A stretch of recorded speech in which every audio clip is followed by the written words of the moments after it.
Bonsoir à tous et à toutes, bienvenue à notre shiur hebdomadaire sur la paracha, et ce soir, la paracha de Bo.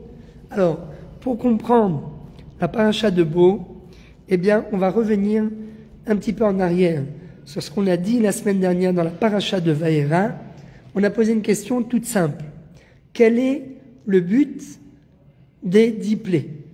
Est-ce que le but de ces 10 plaies, c'est uniquement que de punir les Égyptiens qui ont fait du mal aux enfants d'Israël, ou bien les 10 plaies ne servent pas que à punir les Égyptiens, mais quelque part c'est un cadeau pour les enfants d'Israël. Pourquoi ce serait un cadeau? Eh bien, afin que les enfants d'Israël ressentent qu'ils sont aimés par Dieu. Quand ils voient que les Égyptiens sont frappés des 10 plaies, par exemple, on va prendre la plaie du sang. Eux, ils voient que, voilà, comme on le voit ici, vous voyez le Nil qui devient tout rouge de sang, et vous voyez Shimon, qui est ici, qui lui a de l'eau. Donc il se dit, mais c'est de la folie. Alors moi, eux en fait, nous on a de l'eau, et eux ils ne peuvent pas boire. Donc ça veut dire c'est un miracle. Ça veut dire que Dieu apparemment nous aime. Et donc s'il nous aime, eh bien ça va nous pousser à vouloir nous rapprocher d'Akadosh Baruch Hu. Donc, deux approches parmi les commentateurs, comme on va le voir dans le début de la paracha de Bo, c'est écrit explicitement, ou bien c'est une punition pour les Égyptiens, ou bien c'est un cadeau pour les enfants d'Israël. Et où c'est écrit? Eh bien, dans le début de notre paracha. Au début de notre paracha, la Torah nous dit « Vayomer Hashem el Moshe ». Hashem parle à Moshe et lui dit « Bo el Paro ».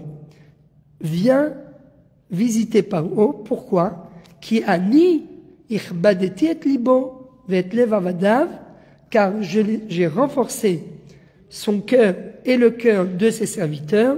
Pourquoi? Et là, il y a deux raisons.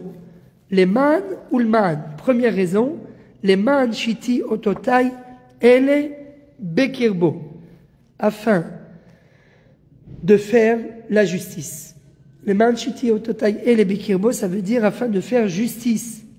Tout celui qui fait du mal au peuple d'Israël, il devra payer.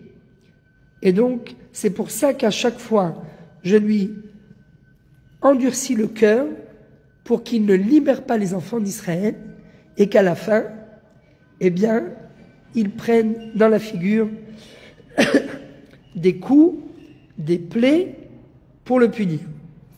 Et deuxième raison, ou le ma'an, et afin de quoi?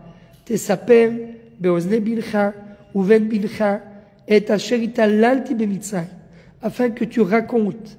Quand est-ce qu'on raconte? Le soir du Seder, le soir de Pessah, afin que tu racontes aux oreilles de tes enfants et de tes petits-enfants tout ce que j'ai fait aux Égyptiens. Italal, c'est donner une malédiction. Non, l'italal, c'est faire souffrir. C'est faire souffrir. Bidiouk. Et asher itallalti bemitzrayim, voilà, comme dit ici, italel ba'emamu bemitzrayim ve'elu lashon polu ma'alalim she'im kalayanu nirtov olalti. Donc c'est ça, c'est les faire souffrir. Et les plaies miraculeuses, parce que quand d'un seul coup vous avez des grenouilles, ou bien le Nil qui devient entièrement du sang, c'est pas possible, c'est un miracle. Pourquoi, dans quel but? Vidatem qui a dit Hachem. Afin que vous, les enfants d'Israël, vous preniez conscience que je suis votre Dieu. Donc ici, c'est écrit textuellement deux rôles, deux buts à ces plaies, ou bien pour punir les Égyptiens, ou bien pour faire un cadeau aux enfants d'Israël et leur permettre de ressentir qu'ils sont aimés par Dieu. Maintenant, ce qu'on a dit, eh bien, c'est que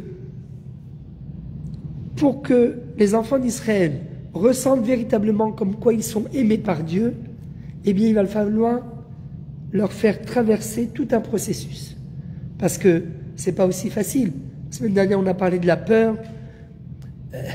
Pour qu'ils ressentent qu'ils sont aimés par Dieu, eh bien, il faut qu'ils traversent un processus. Et ce processus, en fait, va se dérouler en 2 temps. Premier temps, Sour Mera. Deuxième temps, Vaaseh Tov. Comme ça, je vous résume ce que les commentateurs et un petit peu ce que... Voilà, c'est aussi un peu notre analyse. Sour Mera Vaaseh Tov. David Amelech dit dans les Tehillim, quand on veut essayer de faire le bien, de se déconnecter de quelque chose de mal, eh bien, il y a toujours 2 temps de mouvement. D'abord, se séparer du mal, et après, commencer à faire le bien. Les enfants d'Israël qui étaient en Égypte pendant 210 ans, ils ont absorbé tellement de pollution, toute la mentalité égyptienne qui était au final que du vice, la sorcellerie, du proxénète, toutes les mauvaises choses qu'on peut imaginer, elles étaient en Égypte. C'est pour ça que nous disent les Chachamim que les enfants d'Israël, malheureusement, en Égypte, sont descendus. Ils sont tombés jusqu'au 49e degré d'impureté. Maintenant, pour remonter du 49e degré d'impureté et pouvoir leur donner la Torah, il faut se lever de bonheur. Il y a tout un processus. Ils ont souillé leur âme. Et bien maintenant, pour s'élever, il va falloir d'abord abandonner la mentalité égyptienne et après, petit à petit, monter d'échelon en échelon. Alors, nous disent les Chachamim, ça on le sait, à partir de quel moment ils vont commencer à monter en échelon et à réparer leurs défauts depuis le moment de la sortie d'Égypte jusqu'au moment du don de la Torah. Il y a combien de jours exactement? 49 jours. C'est ce qui est écrit dans la paracha de Hémor, dans le livre de Vaïkra. Usfartem lachem mimachorat Shabbat, comment? Chaque jour un degré. Chaque jour 1 degré. Usfartem lachem mimachorat Shabbat, miyom viachem et omeret enufa, sheva Shabbatot temimot tiyena. Ad mimachorat Shabbat hashevi'it, tisperu chamishim yom. Donc jusqu'au jour du don de la Torah, il y aura au total 50 jours. Donc ça, le processus qui va se dérouler depuis le moment de la sortie d'Égypte jusqu'au moment du don de la Torah, c'est un processus positif. C'est-à-dire qu'ils vont, de façon active, chaque jour, ils vont s'élever d'un niveau spirituel en plus. Mais avant de commencer à s'élever, il faut d'abord se déconnecter de la mentalité égyptienne. Comment Dieu va leur permettre de se déconnecter? Par les 10 plaies. En quoi les 10 plaies vont permettre aux enfants d'Israël de se déconnecter psychologiquement? Eh bien, vous allez voir qu'en 2 mots, c'est ce qu'on va essayer de démontrer.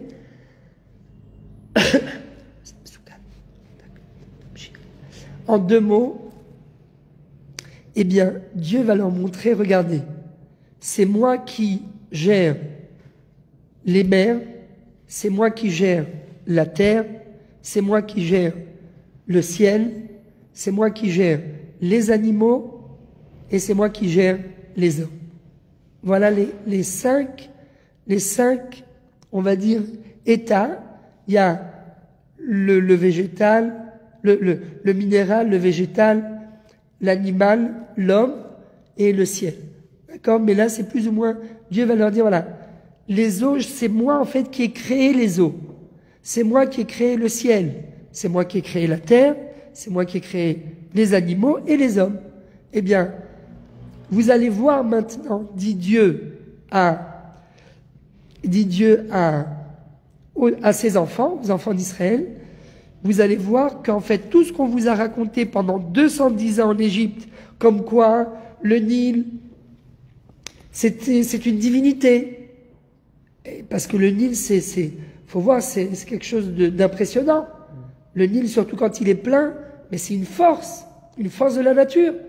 Mais quand d'un seul coup, cette force de la nature est réduite à rien du tout, parce qu'elle peut plus irriguer les terrains autour du Nil, on peut plus boire du Nil, on peut plus se laver dans le Nil, c'est terminé, tout a été transformé en sang.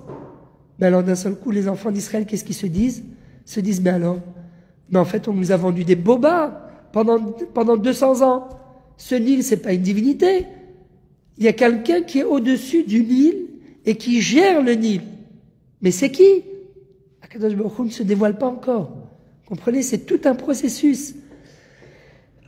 Pour qu'à la fin, au moment du dévoilement, ils disent, waouh, Hachem ou Elohim, on accepte tout de suite, Naaseh v'nishma. On pose même pas de questions. On fait, après on comprendra.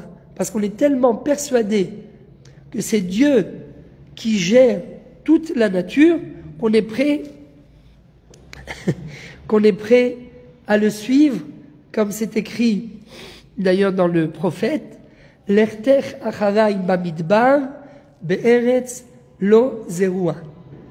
Le peuple d'Israël a été capable de suivre Akadosh Baruch Hu les yeux fermés, aveuglement, comme une femme qui aime son mari, elle aime tellement son bien-aimé, il lui dit, allez viens, on s'en va, Erom veria, matzazo dans la Gada de Pessah, on dit matzazo al shumma, pourquoi on mange de la matzah à Pessah? Al shum, shelo ispik betsekam shel avotenu bemitzrayim leachmitz, ad, shenitgala alehem melech malchei amlachim Akadosh Baruch Hu gala. Akadosh Baruch Hu ne pouvait pas se retenir, et en fait c'est comme un fiancé qui vient voir sa fiancée, lui dit, allez viens, je t'emmène, viens, on s'en va, faut qu'on va manger quelque chose au restaurant. Elle lui dit, mais 2 minutes, je suis pas prête. Et il dit, non, je peux plus attendre. Je peux plus attendre.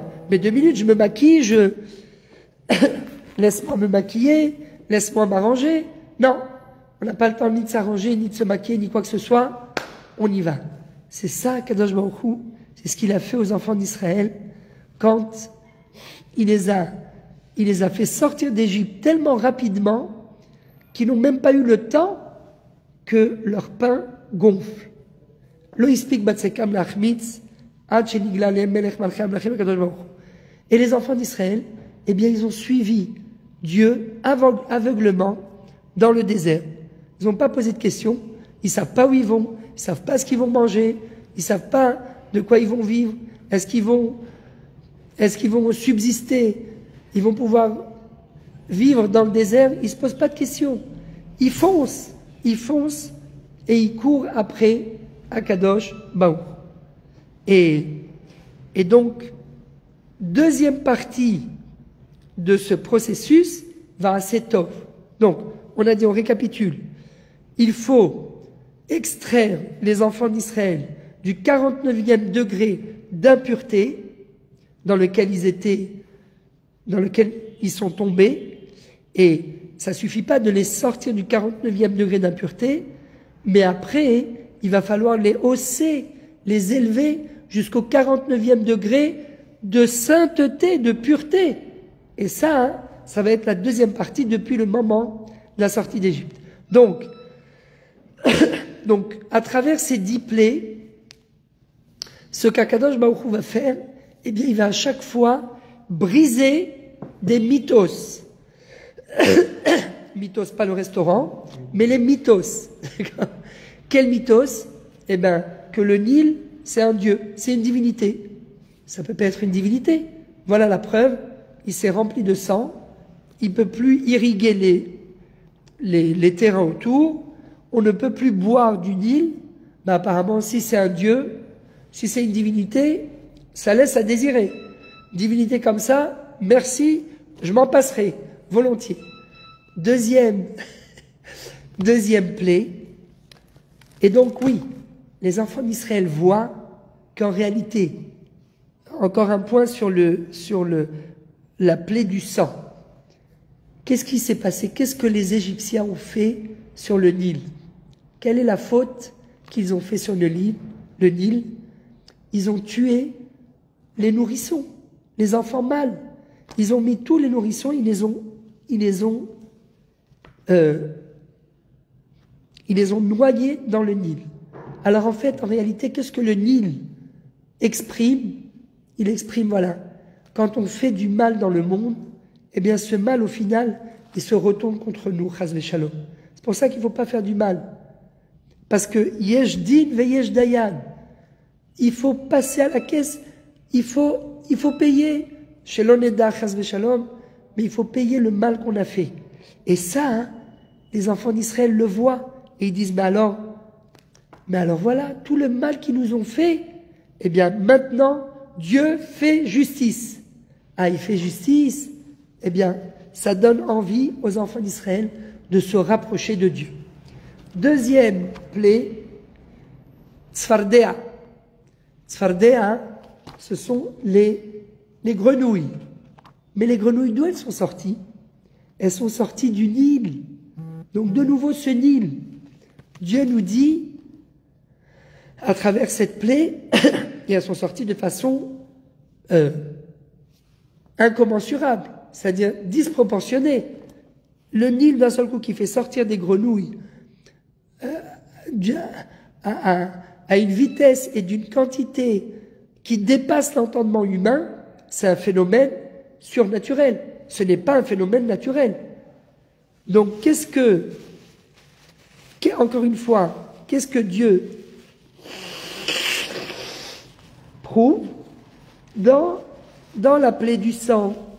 Dieu prouve que il fait payer celui qui fait du mal aux enfants d'Israël. Vous avez noyé les nourrissons d'Israël dans le Nil, et bien maintenant, je vais, mesure pour mesure, je vais punir le Nil. Voilà, regardez d'ailleurs, il y a une petite photo ici qui fait justement allusion à ce midrash. Là, vous voyez un petit couffin avec un bébé. Eh bien, vous avez noyé les enfants d'Israël dans le Nil. Eh bien, maintenant, le Nil doit payer et il va devenir entièrement du sang. C'est le sang des nourrissons d'Israël qui remonte à la surface. Et donc, Dieu fait justice. Deuxième plaie, on a dit les grenouilles. Les grenouilles qui sortent du Nil de façon disproportionnée, eh bien ça vient nous apprendre quoi? Ça vient nous apprendre, comme on a dit, que le Nil n'est pas une divinité. Ce n'est pas vrai. Si jusqu'à présent, les enfants d'Israël croyaient que le Nil était une divinité, eh bien maintenant, ils ont compris qu'il y a une divinité au-dessus du Nil, qu'il y a quelqu'un qui gère justement le Nil. Troisième plaie, kinim. Les kinim, ça, c'est dans les hommes. Qu'est-ce que Pharaon a essayé de faire croire? Qu'il était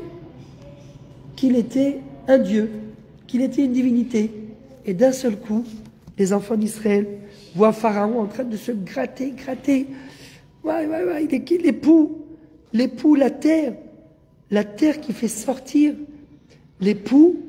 Donc, alors là, pardon, c'est pas les hommes, là c'est par rapport à la terre. Cette terre qui était tellement fertile, cette terre qui a donné tellement de récoltes à l'époque de Yosef Hatzadik, maintenant qu'est-ce qu'elle fait? Elle fait sortir des poux. Elle fait sortir des poux. Donc qui est-ce qui règne sur la terre? Encore une fois, c'est Dieu. On a vu que Dieu règne sur les mers, mais il règne également sur la terre. Et donc c'est lui qui décide si la terre va donner des récoltes ou si la terre va donner des poux. Quatrième plaie, qui est encore une fois écrit dans la paracha de la semaine dernière, Arov. Arov, ce sont les bêtes sauvages. Une quantité de bêtes sauvages qui entrent en Égypte, les enfants d'Israël se disent, mais c'est pas possible.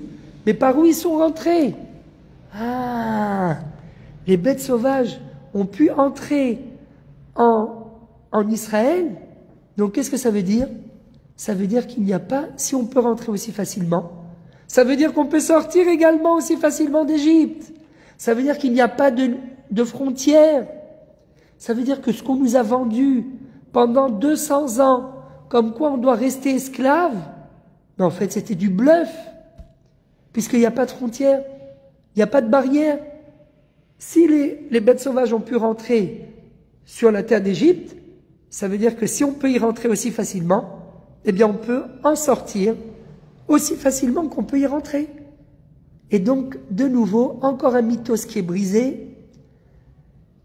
Le conditionnement de l'esclavage, le conditionnement psychologique de l'esclavage. C'est quoi un esclave? L'esclave, on lui dit toute sa vie, tu ne réussiras jamais. Tu resteras toujours un esclave. Je me permets juste au passage, on m'a raconté, je ne l'ai pas vu, mais on m'a raconté que les vœux de fin d'année du roi du Maroc au Maroc à la télévision, il leur dit, allez espèce d'âne que vous êtes, attention, ne vous soulevez jamais, parce que dès que vous vous soulèverez, c'est le bâton, c'est le fusil, vous êtes des ânes, vous resterez des ânes. J'espère qu'on n'a pas d'amis du Maroc qui nous voient, parce que sinon ils vont nous saquer. Mais pourquoi? Parce que c'est ça, quelqu'un qui est un tyran, eh bien il va toujours essayer de garder ses sujets et son peuple, comme le fait, bref je ne vais pas le dire, vous avez compris, comme le font des tyrans, ils veulent garder leur peuple sous leur tutelle. Et donc c'est un lavage de cerveau, comme quoi ces gens doivent toujours rester esclaves. Mais au final, ce n'est qu'un lavage de cerveau psychologique. Il n'y a pas de barrière, il n'y a pas d'esclavage. Vous pouvez vous lever du jour au lendemain et partir, quitter ce pays. Voilà la prise de conscience que les enfants d'Israël vont adopter à travers la 4e plaie, Arov. 5e plaie, Dever. Dever, ce sont les animaux. Donc, là, jusqu'à présent, la 4e, c'était, il n'y a pas de barrière en Égypte. 5e plaie, qu'est-ce qui se passe? Ce sont les animaux des Égyptiens qui meurent. Tous les animaux qui meurent. Donc Dieu, en d'autres termes, qu'est-ce qu'il leur fait comprendre? Je règne sur les mers, sur la terre, sur les animaux, puisque il décide de faire passer une épidémie au sein des animaux. Donc qui a créé les animaux? C'est moi. Et encore une fois, un mythos qui éclate, puisque les Égyptiens... Tu sais quoi, dit mythe? Hein? On dit mythe. Mythe, ah d'accord. Mythos, c'est en hébreu. C'est en hébreu, excusez-moi. Un mythe. J'espère que vous m'avez compris. Encore une fois, un mythe qui disparaît. C'est quoi ce mythe? Les Égyptiens, qu'est-ce qu'ils avaient comme divinité? L'agneau. L'agneau, c'était la divinité des Égyptiens. Ah, d'un seul coup, leur divinité meurt. Ah, ça veut dire qu'il y a quelqu'un qui est au-dessus de leur divinité. Et on a dit la semaine dernière qu'il y avait aussi, à partir du 10 Nissan, il y a la mitzvah d'attraper un agneau, l'attacher au pied de son lit et de le garder pendant 4 jours pour pouvoir accomplir la mitzvah de l'agneau pascal le 14 Nissan, 4 jours plus tard. Pourquoi 4 jours? Pour que chaque jour les Égyptiens ils viennent et ils disent « Non mais dites-moi, qu'est-ce que vous faites avec l'agneau ?» Ah ben l'agneau, ben on va se faire un agneau, on va le griller, on va faire un bon méchoui. Comment? Vous allez griller, vous allez égorger notre Dieu, notre divinité. Mais ça va pas. Qu'est-ce qui vous arrive? Vous vous rendez compte? Quel courage il faut pour se soulever contre leurs oppresseurs et leur dire on va sacrifier votre divinité. Mais comment ils sont arrivés à cette prise de conscience? Grâce à ce processus de changement de mentalité que Dieu les fait traverser à travers les 10 plaies. Donc Dever, c'est les bêtes, les animaux des Égyptiens qui disparaissent. Shehin, ce sont Abarbot Ruach. Abarbot Ruach, comme on dit en français, la varicelle, Yahsra. Yahsra, la varicelle. La varicelle, ça veut dire quoi? Ça veut dire deux choses. D'abord, ça veut dire que Dieu, non seulement c'est lui qui dirige les mers, les terres, les océans, les continents, les animaux, mais également les hommes. C'est lui qui crée les hommes. Et donc, pour la première fois, Dieu, en fait, fait prendre conscience aux enfants d'Israël que celui qui les a créés, c'est Dieu. Oui, ouais, la peste. Exact. Et la peste, non, je crois que la peste... Oui. Donc, moi, je me souviens qu'on est là, on traite de la peste. Je crois que c'est lui. Oui, c'est la peste, exact. La peste, tout le monde, les animaux, les hommes, tout le monde. Donc c'est Dieu qui gère les hommes. Il y a encore un point qu'on peut éclaircir ici. À travers cette maladie qui s'exprime à travers la peau, eh bien en fait c'est tout le mal que les Égyptiens ont développé en eux qui s'exprime à travers la peau.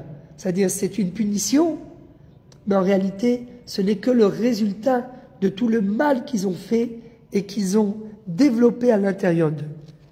Avant-dernière, septième, ça y est, Maranabé, non, la sixième, non, la septième, 1, 2, 3, 4, 5, 6, 7, c'est ça la septième. Donc la septième, c'est la dernière plaie qui est écrite dans la paracha de Vaïra, le Barad. Barad, c'est la grêle avec du feu à l'intérieur. Donc ça aussi, c'est un miracle. C'est de la grêle, mais c'est pas de la grêle normale. C'est de la grêle avec du feu. Comme si Dieu voulait dire aux enfants d'Israël, Rabotai, non seulement c'est moi qui règne sur les océans, je règne sur les continents, je règne sur les animaux, je règne sur les hommes, mais je règne également dans les cieux. Hashamayim kis'i ve'haaretz hadom raglai. C'est moi qui règne dans les cieux, et donc, quand je veux, je fais tomber de la grêle avec du feu à l'intérieur, pour vous dire, qui va tout détruire, pour que vous compreniez que c'est moi qui suis Vidatem qui ani Hashem. Comme c'est écrit dans le deuxième pasouk du début de notre paracha, le deuxième pasouk de notre paracha, comme ça vous prendrez conscience que je suis Dieu. Donc, encore un mytho, non pardon, encore un mythe. Le mytho, c'est encore autre chose. Il y a le mythos et il y a le mytho, mais là c'est un mythe. Encore un mythe. Mytho, c'est autre chose. C'est encore un mythe qui tombe. Parce que qu'est-ce que tout le monde croyait? Ah ben c'est le Nil qui donne la pluie. Il n'y a pas besoin de pluie. Il pleut jamais en Égypte. Et c'est Pharaon, la divinité de toute l'Égypte, c'est le Dieu. Mais non, bande d'abrutis, c'est rien du tout. C'est Dieu qui règne dans les cieux. Arbé, les sauterelles. Ce ne sont pas les grenouilles, ce sont les sauterelles. Et là, les sauterelles vont tout dévaster. Comme si Dieu voulait nous dire, qui est-ce qui donne la parnassa? C'est moi. La parnassa, vous pouvez cultiver, parce qu'ils ont cultivé, les Égyptiens, pendant des mois et des mois. Il faut planter, il faut arroser, il faut jardiner, il faut cultiver. À la fin, quand il y a la récolte qui apparaît sur la terre, à ce moment-là, Dieu, il envoie des milliers et des milliers de sauterelles qui vont dévaster les récoltes pour nous dire, Rabotai, n'ayez crainte, c'est moi qui nourris le monde. Donc oui, venez avec moi, suivez-moi dans le désert. L'ertech aharai bamidbar be'eretz lo zerua. Suivez-moi, aharai, n'ayez pas peur. C'est moi qui donne la parnassa. C'est moi qui donne à manger. Kihu elzan umfarnes lakol, shulchanu aruch lakol. Donc n'ayez pas peur, suivez-moi. Avant-dernière plaie, Rocher. l'obscurité. Qu'est-ce qui s'est passé pendant l'obscurité? Eh bien, l'obscurité, comme pour nous dire, c'est Dieu qui règne sur les époques. C'est Dieu qui règne sur le temps. Le temps, c'est en réalité, c'est Dieu. Huaya, Huove, Veuiye. Qui est-ce qui décide? Qui est-ce qui décide quand il va faire jour? Qui est-ce qui décide quand il va faire nuit? C'est Dieu.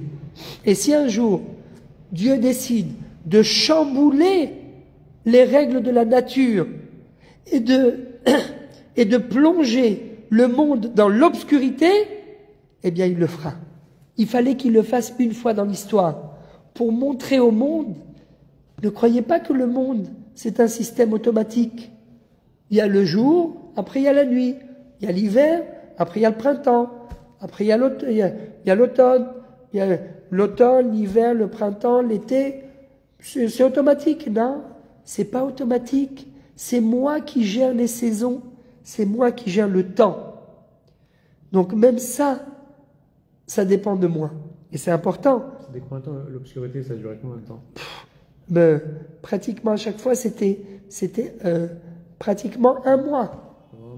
Un mois entre le temps où il a averti, c'est tout, au total, les 10 plaies, 1 an.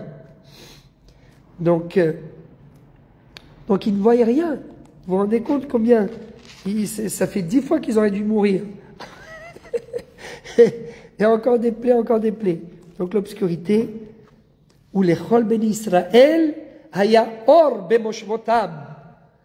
Chol Ben Israël, haya or bemoshvotam. Ils avaient la lumière. Donc ils se disent, mais c'est un miracle. Les Égyptiens, ils sont dans l'obscurité totale.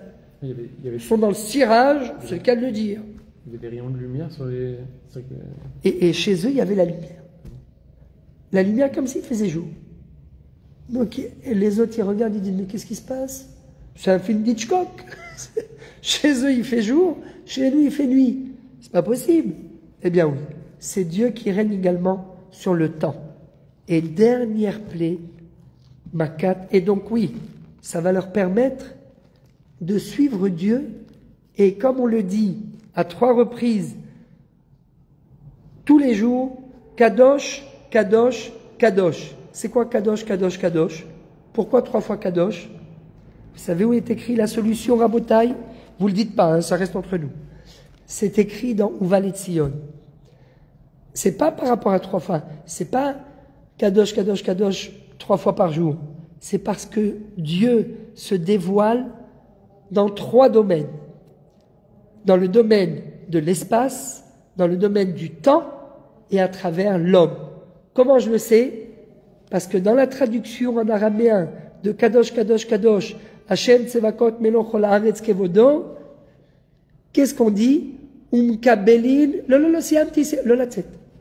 Kabelin den min den, ve'amrin Kadish bishme meroma, Kadish bishme meroma, ila bet shechinte, Kadish al ar'a, Kadish al ar'a, ומקבלים דמידל ואמרים קדיש בשמי מרומה אילן בן שכינתה קדיש על הרע עובד גבורתה קדיש לעלם ולעלמי עלמיה.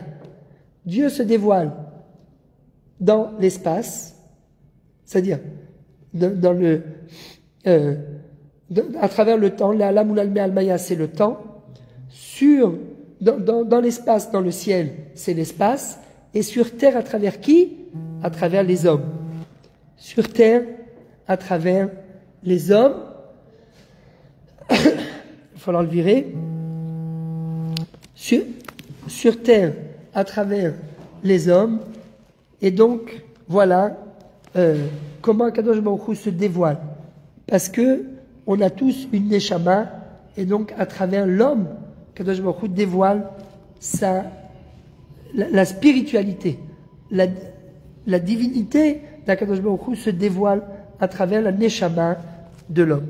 Et donc, Makat Bechorot, eh bien évidemment, c'est Akadosh Baruch Hu qui fait naître les hommes, puisqu'il leur donne, il sait qui est la première la première semence de l'homme et qui est les autres semences de l'homme. Et donc le premier qui est sorti du ventre de sa mère ou le premier qui est sorti du ventre de sa mère animale. Donc ça, il n'y a que Dieu qui peut le savoir. Donc moi aussi, c'est moi qui suis... en fait, vous m'appartenez. Et vous, comme vous êtes Béni Bechori Israël, vous êtes vous, mes aînés, et donc vous devez vous libérer de l'esclavage de Pharaon et devenir mes serviteurs. Merci pour votre attention. Voilà, que nous aussi, nous puissions, pendant cette période des Shovavim, prendre conscience et se déconnecter de l'impureté de l'Égypte, l'impureté de toute cette mentalité occidentale, et petit à petit s'élever pour se rapprocher d'Akadosh Baruch Hu. Chaim Tovim Shalom. Toda Rabba, Erev Tov, et à très bientôt. Kol Tov.